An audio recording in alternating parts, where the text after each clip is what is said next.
C'est au nom de la Fédération Sudrail et de l'ensemble de ses syndicats régionaux que nous apportons notre soutien à Anas, militant Sudrail.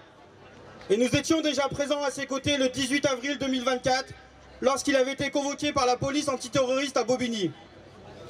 Alors que le peuple palestinien subit le génocide, la famine, le nettoyage ethnique et de nouvelles spoliations, il est inadmissible d'associer toute forme de soutien au peuple palestinien à de l'apologie du terrorisme. Ce dont est accusé Anas, mais aussi d'autres militants syndicaux, politiques, journalistes, étudiants, démontrent sans ambiguïté la volonté du pouvoir en place de museler toute contestation à l'encontre de la guerre génocidaire menée par le gouvernement d'extrême droite israélien. L'histoire se rappellera que les dirigeants qui favorisent les dialogues avec les autorités israéliennes et ne remettant pas en cause la réalité du colonialisme et les droits fondamentaux des Palestiniennes et des Palestiniens à l'autodétermination servent en fin de compte à blanchir les crimes actuels du gouvernement de Netanyahou. Nous profitons de ce moment pour exiger la libération immédiate des militants et militantes de la Marche mondiale pour Gaza, une initiative pacifique à laquelle participent plusieurs organisations du réseau syndical international de solidarité et de lutte dont nous sommes membres.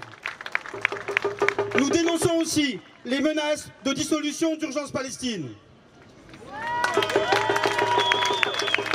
Pour le mouvement syndical, il est l'heure d'amplifier notre riposte face à ces attaques.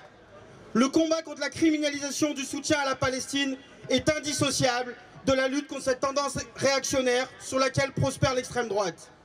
À ce titre, nous condamnons la récente dissolution de la Jeune Garde.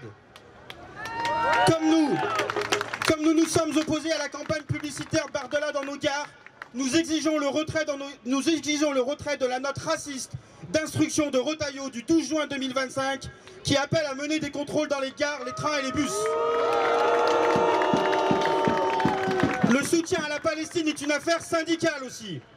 Après les dockers de Fos-sur-Mer, les salariés de ST Microélectronique, notre fédération, avec nos camarades de Sud Aérien et de l'Union Sud Solidaire Transport, appelle l'ensemble des travailleurs et travailleuses des transports et de la logistique à s'inscrire dans une transition syndicale internationaliste de solidarité avec les peuples en lutte.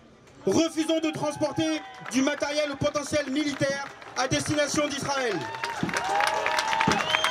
La Fédération Sudrail exige aussi que la direction SNCF cesse toute collaboration avec la société Amundi, société de gestion d'actifs et actionnaire d'Elbit System. Elbit System est une entreprise d'armement dont les armes ont été identifiées dans plusieurs attaques ayant causé la mort de civils à Gaza.